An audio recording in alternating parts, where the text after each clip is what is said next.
It pays to know what supportive personal buying is. First, I have a confession.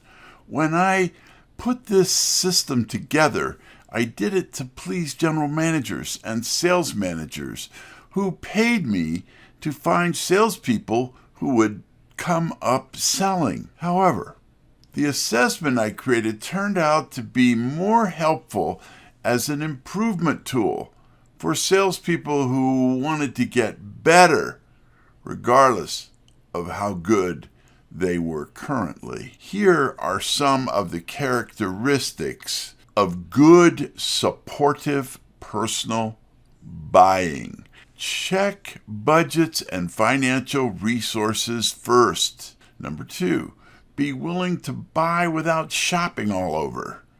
3, don't haggle a deal to death. 4, stop agonizing over purchases, even large purchases. Don't be afraid to buy something you want. For most of us, having different rules for our buyers than ourselves is the secret. Fact is, most of the top players can hold the buyer to a different standard than they hold themselves. We become better when we allow others to be who they are. Let them buy it. By the way, we have a weekly web-based workshop as part of our program. This is one of those things we help people with, and we look forward to working with you.